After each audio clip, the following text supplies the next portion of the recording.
Hi, I'm Jennifer Herrington. I work for Intel and am a decision specialist.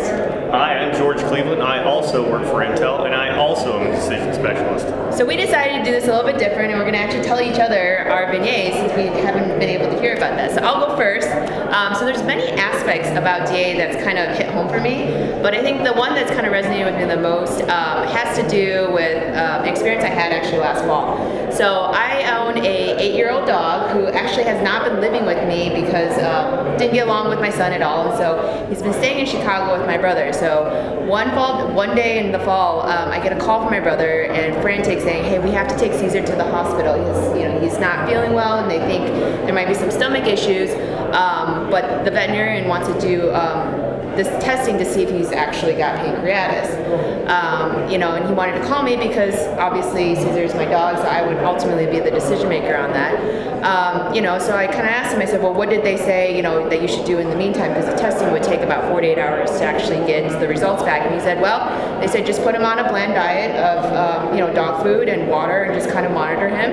And I said, okay, well, did you ask him if you actually do confirm whether it's pancreatitis or not, that whether their treatment would actually change? And he said, well, hold on, let me actually, call them. And so he came back and he said, actually, no. They said they would just continue to put him on a bland food diet and water. And I said, at that moment, it was kind of like an aha to me because, I was thinking about value of information, right? And that ultimately, if the information is not going to help you change your decision, that there's no value at all. And so, I kind of stated that to him, and he said, yes, you're right. It makes no sense to, spend the money to do this testing, get a result, which ultimately is going to change our decision about how to treat the dog. So I think in this age where we're just kind of overwhelmed with lots of information and people are always trying to gather more information to really just kind of satisfy or comfort them in terms of their decisions that they made, but actually that creates no value of whether they're going to actually change a decision or not. I think that type of concept is really helpful.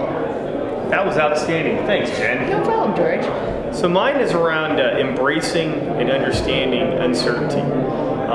I used to hate to fly.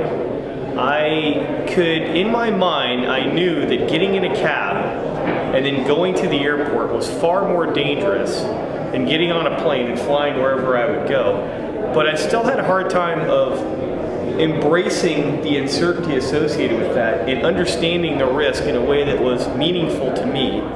So that even if I'd get into a plane, I would still not like it. I'd still be nervous. I wasn't phobic, but it just made me nervous. And decision analysis has been interesting for me because it's allowed me to understand probability a lot more and internalize it in such a way that gives me clarity about my thoughts. And then when I can divorce my decisions from the outcomes, knowing that I'm getting on a plane is actually much safer than getting in the cab to get to the airport, actually provides a lot of comfort for me. I still don't like to fly, but that's because I'm chubby, have a little bit of a weight problem, and I don't like to sit in those little tiny seats. And Intel doesn't like to pay for us to fly first class or business class, so I have to squeeze in. So anyway, that's my story. Hope you enjoyed. Thank you. Thanks.